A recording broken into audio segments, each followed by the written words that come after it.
welcome back to the cybernetic communism conversation. I'm Yohanan Ben Zion, the voice crying out in the wilderness, crying out for a technological New Jerusalem. One of the comments, and one of the groups I shared this to the other day, the Marxist think tank group, which I thought was a space for allies, I commented on how I, apparently like other socialists or communists, am physically unfit, in so many words. If you want to test that hypothesis, any of you, you're welcome. You're very welcome to come to the area between the Roosevelt Arts District and the Eastlake Park District, where I live, close to downtown Phoenix. See how long you last. If you think you're so much more physically fit than I am, might be able to teach you one or two tricks. Maybe ring your bell for you. Boy. This is a conversation for this annual celebration of workers known as May Day. Today is May Day, and I'm hesitant to call it a holiday because a day for pro-worker action is not a day of rest, but a day of continued work. The continued work that we all must engage in until such time as a humane and sustainable world, unlike a dying world, is built. A humane and sustainable economic system necessarily must be built then in every land. And I am going to talk a bit about a subject more closely related to these cybernetic communism conversations. And it's not because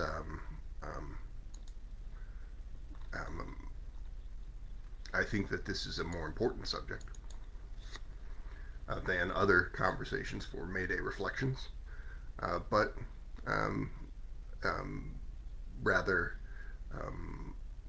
this subject, which you will come to understand in this turn of phrase in the title, Kill the Indian, Save the Cyborg, is something that I have become known for as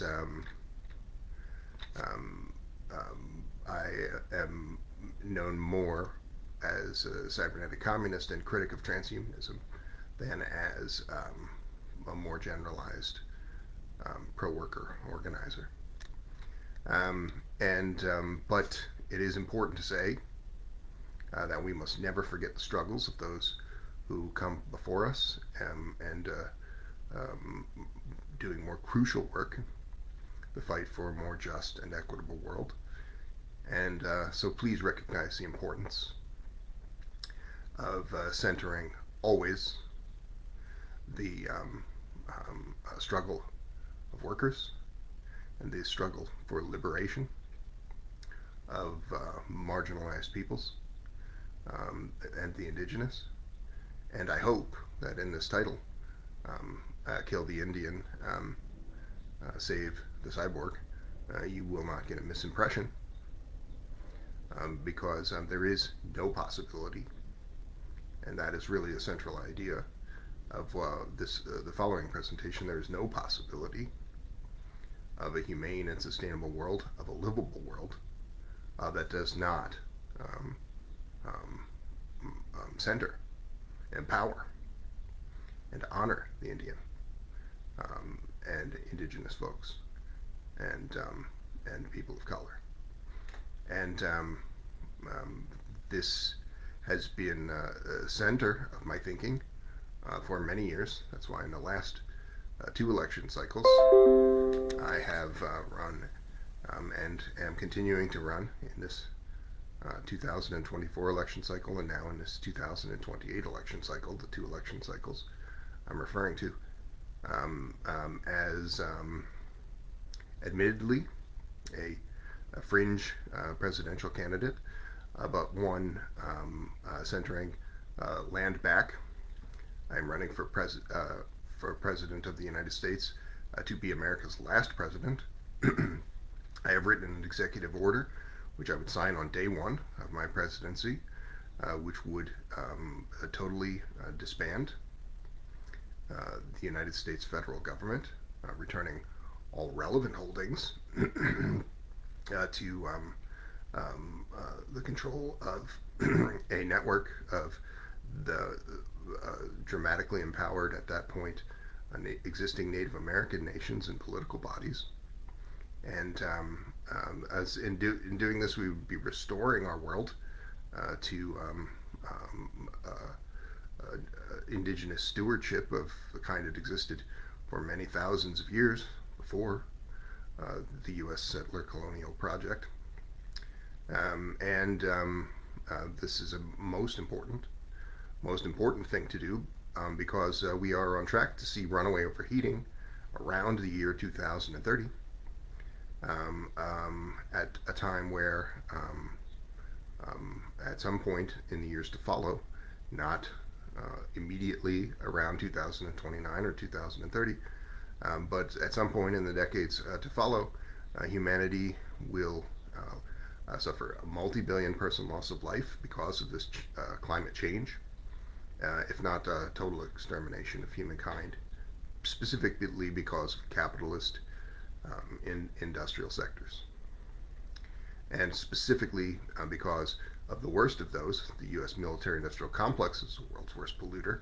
But of course, it's far worse than that because its only real job on the world stage is protecting other super polluters.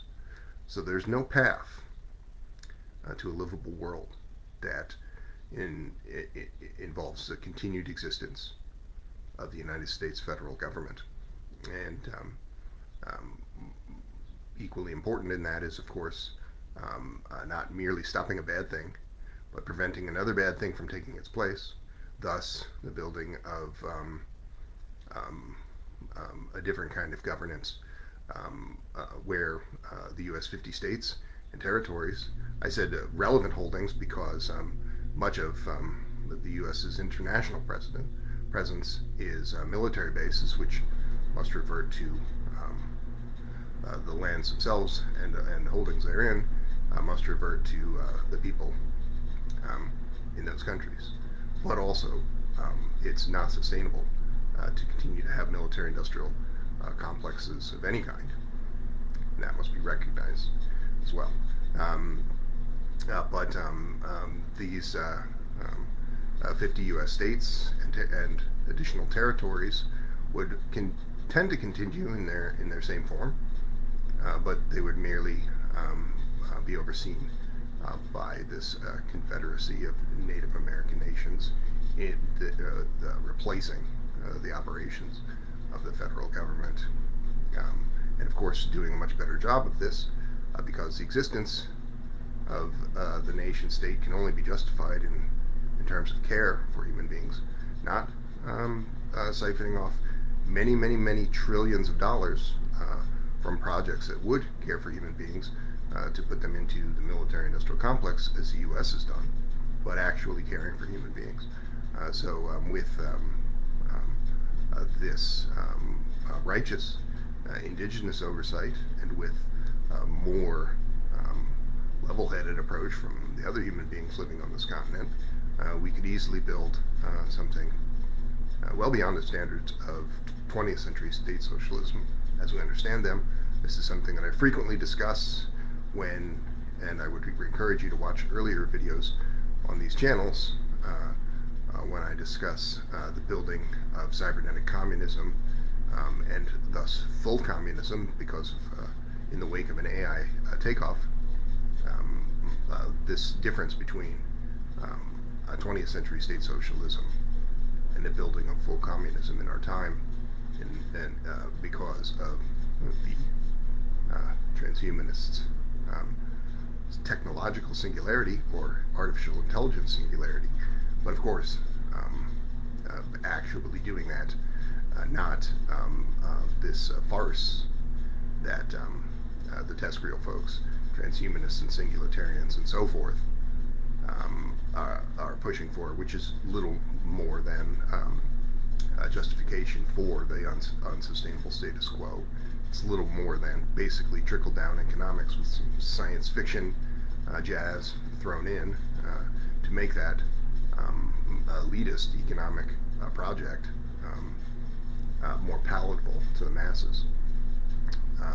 We have to actually do the real thing, disregard these bourgeois transhumanists and singularitarians, and actually do the real thing of building a livable world in the wake of a real people's AI takeoff. So I will now discuss the subject here, which of course you know already was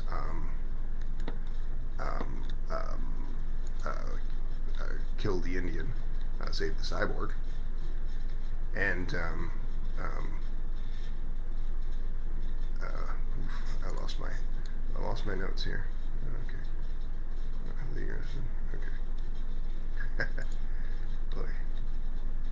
Okay.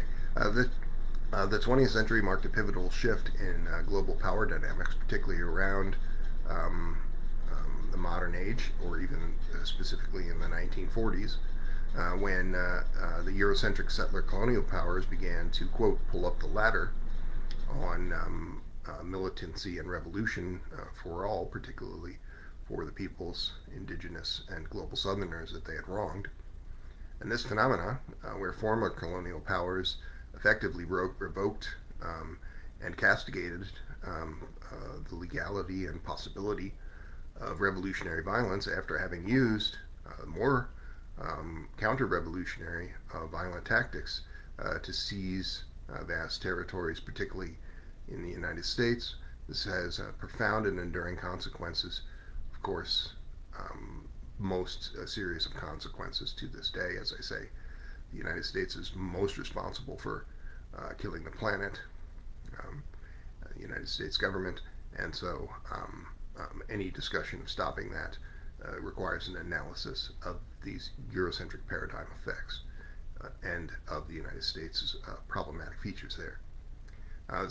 This conversation explores how this historical trend of anti-militant pacifism, quote, pacifism, has really only served to uphold the truly horrible violence and unsustainability of the U.S. military-industrial complex and neo-colonial world. The U.S. industrial complex, as you well know now, is the world's worst polluter and a protector of all super-polluting concerns and institutions, which has created for us an inescapable regime of super-pollution causing human extinction. Furthermore, this conversation then delves into how this self-deception into an untenable status quo has paved the way for a similar kind of delusion, the transhumanist worldview, which under the guise of building a better world and of some other kinds of technological determinism, perpetuates a form of anti-indigenous violence and misanthropy. The Eurocentric settler colonial tendency, as described in this subject, Kill the Indian. The 1940s were a tumultuous period marked by the end of World War II and the beginning of the Cold War, so-called. This era saw the consolidation of power by the various North Atlantic Eurocentric nation states, particularly the United States, which at that time emerged as an undisputed global superpower. The U.S., having used extreme violence to establish its holdings and independence, expanding its territories to the 50 contiguous states and well beyond by that time, suddenly began to, in a false liberalism, advocate for pacifism and the illegality of such violent activity, despite being at that time and into the present undisputably the most violent, horrible thing that's ever existed. This shift is not merely hypocritical, not merely a delusion, but overall strategically aimed at maintaining this unsustainable status quo and preventing challenges to its hegemony. The United States, like other North Atlantic powers and settler colonial nations, was founded on a violent dispossession of indigenous peoples, the enslavement of Africans, and generally violence toward the global southerner. This violence was justified through Eurocentric ideologies that deemed non-Europeans as inferior and their lands as wrongly empty and available for conquest.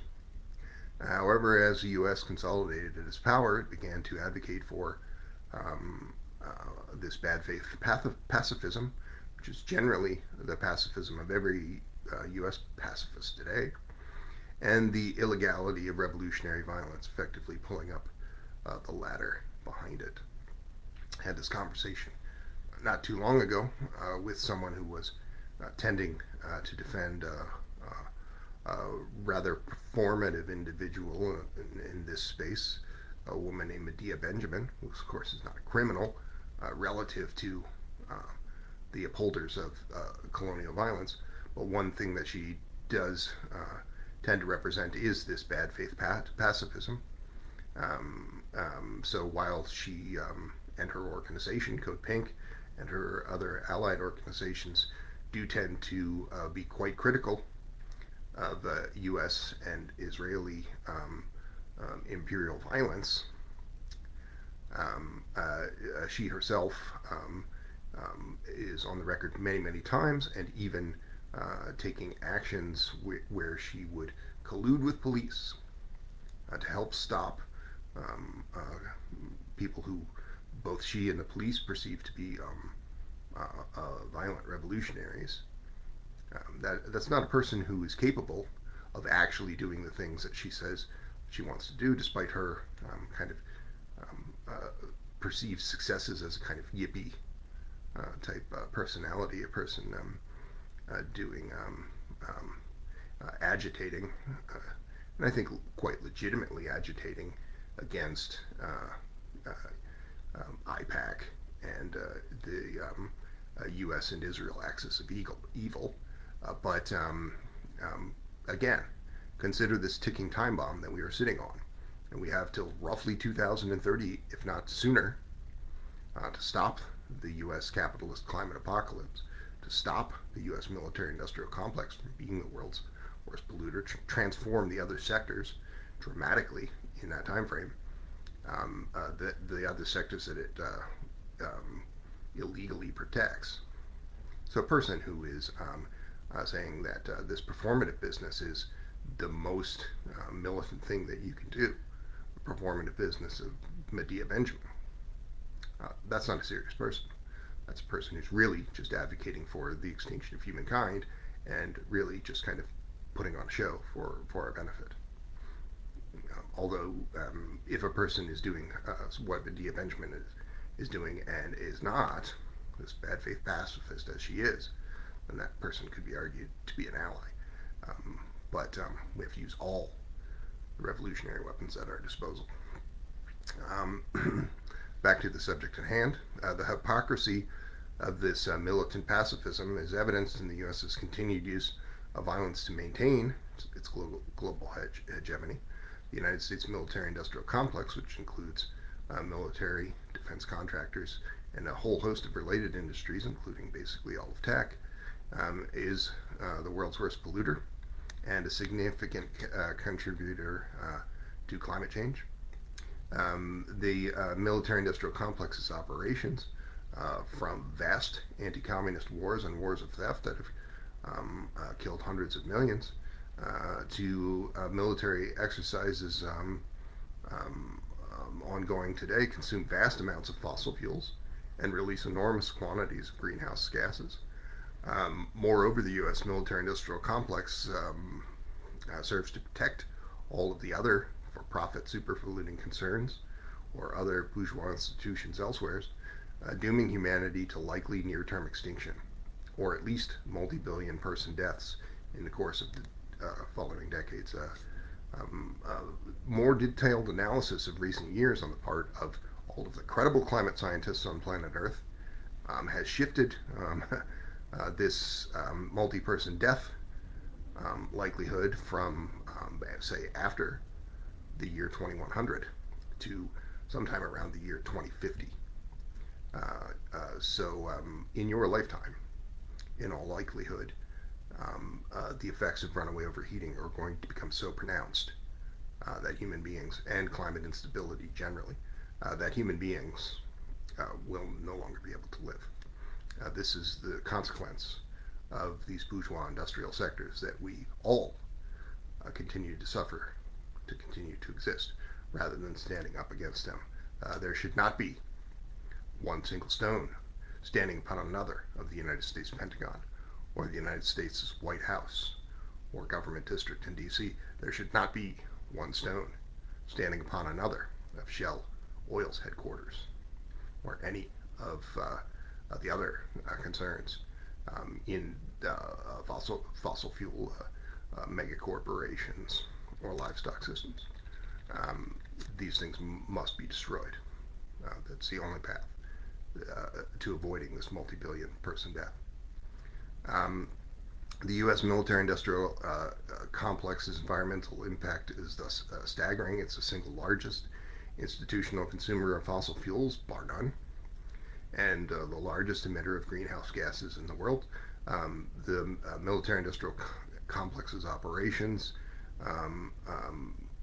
and this protection of other super polluting concerns is the linchpin of the omnicidal project of the European descended fascist, dooming humanity to a bleak future, killing, if not all of humankind, overwhelmingly people in the global south. Already this effect is well understood. All of the climate refugees, basically thus far, and all of the many hundreds of millions of climate refugees, and many millions of climate deaths, these are overwhelmingly people the global south, people of color. It's not acceptable. This is no different from Christopher Columbus taking over whole islands in the Caribbean and working all the people there to death, literally working all of the people there to death, making them work 16 hours on plantations in the hot sun, not feeding them enough till they were all dead, and then basing that system of Christian fascist violence, transforming that into the system that we understand as capitalism today. This is no different. This project of the omnicide, if it only kills, let's say, 7.5 billion people and not 8.3 billion people, the people that it will have killed will overwhelmingly be the people of color of this planet. The United States military-industrial complex violence is not limited to its environmental impact. It is the main driver of global instability with its colonial and neo-colonial projects of wars of theft and anti-communist wars, killing better than 300 million people, according to the book Endless Holocausts in its history, and other serious scholarly works bear out that the U.S. is the world's worst criminal by any standard and any time. The U.S. has been involved in so many wars and shadow wars, often under the pretext of promoting democracy and human rights. But these interventions have always resulted in political instability and widespread death, destruction of the environment, destruction of infrastructure, and vast human suffering. So much so that we could say without the impact of the U.S. military-industrial complex of the last 80 years, we would have not only not seen this capitalist climate apocalypse occurring in our time, but we would have also seen a world revolution, the building of humane and sustainable economic systems in every land, were it not for U.S. fascism. The U.S. military-industrial complex support for um, far-rightist regimes and in every land, and its role in the global arms trade have contributed to a cycle of violence that's too often underplayed, and those conflicts and the larger effects show no sign of abating as long as the U.S. military-industrial complex has suffered to continue to exist. So the U.S. military-industrial complex violence and environmental impact are truly, truly unsustainable. That continued consumption of vast amount of resources and the emission of enormous quantities of greenhouse gases are pushing our planet in the near term toward an unprecedented climate apocalypse. Moreover, the military-industrial complex's role, as I described in global conflict and instability, has created a world that is um, incredibly dangerous besides. The U.S. military-industrial complex unsustainability is upheld domestically by this anti-militant pacifism that I mentioned at the top of our conversation. This thing which really only serves to maintain the status quo and prevent challenges to the United States government hegemon, and also a parallel hegemon of cultural hegemon of the Eurocentric paradigm. So this brings us to in the concept kill the Indian, save the cyborg, to the crypto-fascism of the transhumanist worldview, and how that really is just a thinly veiled anti-indigenous violence and misanthropy. Transhumanism has emerged in the late 20th century as a philosophical and intellectual movement that advocates for the advancement of human beings through technology, which would seem to be, to the uninitiated, a pretty uncontroversial position. Transhumanists, which are really, we would say, bourgeois transhumanists, envision a future where humans can transcend biological limitations and achieve immortality, superintelligence, and other enhanced capabilities, things which I invariably discuss on this show through the cybernetic communist perspective. But this pernicious bourgeois technoscientific worldview is really rooted in a technological determinism that sees human enhancement as inevitable and a desired outcome for technological progress, but all within this untenable framework of empire and financial capital that it serves. And so this is then anti-indigenous violence of transhumanism.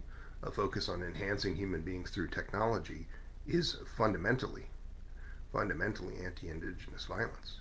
It is a roundabout way of perpetuating a Eurocentric colonial, settler colonial ideology that deems non-European peoples and their ways of life as inferior and in need of improvement. Transhumanism's emphasis on technological enhancement is a thinly veiled form of cultural imperialism that seeks to impose Western values and technology on the rest of the world. As I said, this conception of a bourgeois AI takeoff, which, as you well know, these tech sectors in the U.S. are among the worst polluting sectors to emerge in recent years. The impact is tremendous. This thing, this bourgeois AI takeoff, what it really is, as I said, is an unsustainable set of systems disguised as something else. So trickle-down economics, unsustainable hyper-capitalism, disguised as a utopian outcome, disguised with this exciting seeming science fiction language, basically. This is, but this underneath this is misanthropy, unlike anything really that you can imagine. And it's evident in the disregard for human life and the natural world. These bourgeois transhumanists view human beings as flawed and in need of enhancement, and they see the natural world, like the capitalists who they represent, as a resource to be exploited for technological progress. This kind of worldview of exploitation is the root of the problems of our time. And so this worldview is omnicidal and misanthropic, despite its statements to embrace life and progress. It devalues human life and the environment in favor of technological enhancement. Again, but only within the constraints of financial capital and empire. These people are slaves to financial capital and empire, not like the cybernetic communist, who would, if that cadre were to grow in great number, would be able to reverse the effects of the capitalist climate apocalypse. These bourgeois transhumanists are not interested in stopping the capitalist climate apocalypse. They are interested in hastening it, so that remnant of mostly Europeans is then in a position to build some new society. Transhumanism's technological determinism, such as it is, has become a self-fulfilling prophecy that perpetuates this status quo of financial capital and empire, particularly the U.S.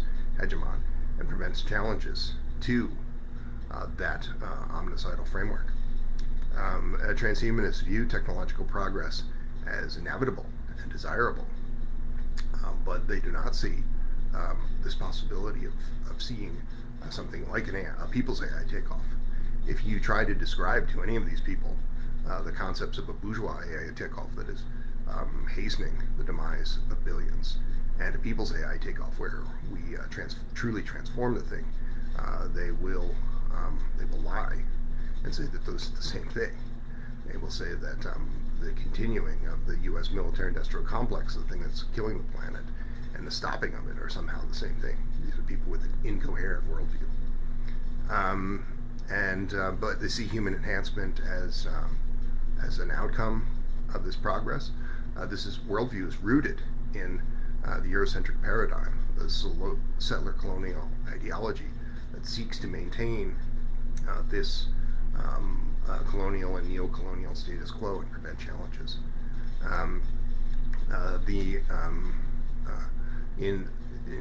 But we need to discuss more the most important possibility of our time, eruption, true revolution, and this counter-revolutionary pacifism as it relates to transhumanism. The intersection of militant pacifism and transhumanism is a continuation of the Eurocentric paradigm and all of its violence. Bad faith pacifism and transhumanism are both rooted in delusion and in a cleverly hidden misanthropic impulse, but one that nevertheless cheapens human life and destroys our world in favor of this Eurocentric North Atlantic technological progress, so-called, which of course, if these people, the last book that Henry Kissinger ever wrote was a book that he co-wrote with Eric Schmidt and another bourgeois lunatic who's less well known. And I read this book. I tend to read major publications of this kind, even if I know them just to be garbage.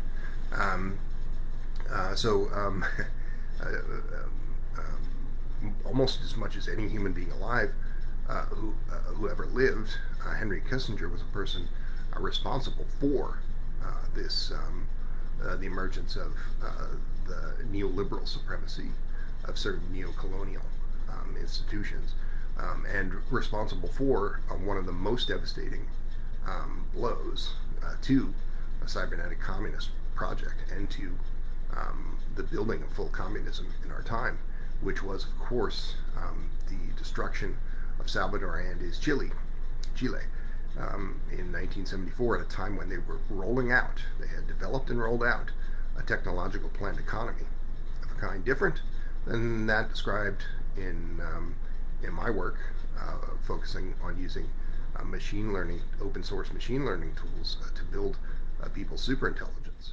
But nevertheless, it would have been a springboard to a people's superintelligence in short order and would have transformed continents to the running of these more efficient technological planned economies. This was all calculated and then sabotaged by the fascist United States. And the neoliberal pseudo-intellectuals and economists that emerged in its wake. These are the same people, just as Eric Schmidt and Henry Kissinger are writing a book together. These are all the same people holding back the true technological singularity, are the people that call themselves singularitarians. And that loss of many decades and many billions of lives should never be forgotten. Self-deception, the self-deception of the bourgeois state and the imperial status quo is evident in this bad faith pacifism and the confused misanthropy of transhumanism. And so this pacifism and misanthropy all seeks to maintain this Eurocentric paradigm by advocating for, quote, nonviolence, for the illegality of the true revolution, while transhumanism seeks to maintain this status quo by advocating for technological enhancement, but not really a livable world or any appreciable leveling of the playing field, appreciable equity. This self-deception is a form of cognitive dissonance that is so widespread among European-descended people that it's quite nearly ubiquitous, but it allows the Eurocentric paradigm forces to maintain their hegemony while ignoring the violence and unsustainability of their actions. The unsustainability of this Eurocentric status quo is a direct result of the violence and environmental impacts of the United States military-industrial complex and its odious Western allies, and in many ways this misanthropy of transhumanism.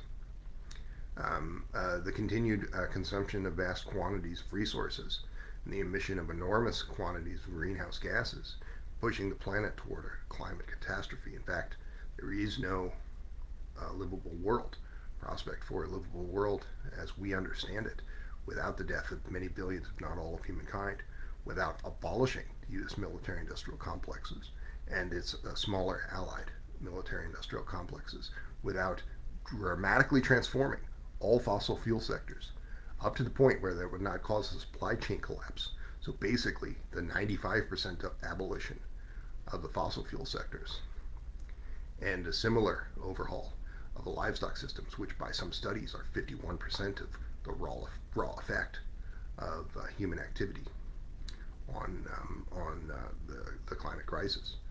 So the military-industrial complex of the United States' role in protecting these things, its role in global conflict and instability, has created a world that is beyond dangerous, that is in the throes of a total ecocidal destruction. The unsustainability of this U.S. dominant status quo is a direct result of the deception of people like these counter-revolutionary, quote, pacifists and these, quote, transhumanists, of course, bourgeois filth is really what they are. All of this seeks to maintain this Eurocentric paradigm and prevent challenges to the hegemony of the Eurocentric paradigm is really the hegemony of private wealth. All of this only exists to maintain vast fortunes of a few thousands of people in this world at the expense of not just an inequitable and cruel economic systems, but at the expense of the survival of all, including the small thousands. That no one's going to survive. No one's going to survive the omnicide on the path that we're on. That's why I say, if you take action against a billionaire, you're not killing that billionaire, right? If you kill a billionaire, you're not really killing that billionaire, because that billionaire is killing himself already. The only thing you're doing is saving other people by killing a billionaire. The Eurocentric settler colonial tendency to pull up the ladder, as I've said, on the possibility of eruption and revolution has had profound and enduring consequences, the most significant of which are today in the present time. This historical trend of sham pacifism has continued to uphold violence and unsustainability of the U.S. MIC and its odious allies, which remains the world's worst polluter and protector of all other super polluting institutions. This self-deception, in service to an untenable status quo, has paved the way for this transhumanist supremacy, which, under the guise of a technological determinism and what they would describe as a capable hyper-capitalism, in actuality is hypercharging the omnicide and also perpetuating new forms of anti-indigenous violence and misanthropy. The intersection of this sham pacifism and of bourgeois transhumanism is a continuation of the Eurocentric paradigm of recent centuries, a vile ideology that seeks to maintain a cruel status quo and prevent challenges and despite its hollow rhetoric, prevent the building of a better world. The unsustainability of the status quo is a direct result of the environments and the violence and environmental impact of these military-industrial complexes, of which, of course, the U.S. is the worst offender, and is upheld by all manner of bourgeois ideological filth, bourgeois institutions, but not least of which I think is that of these transhumanists. You can barely find among the most powerful people on earth U.S. technocrats and technologists a person who's not influenced by this bourgeois transhumanist garbage. So the only way forward is to challenge the status quo and fight to build this truly sustainable world.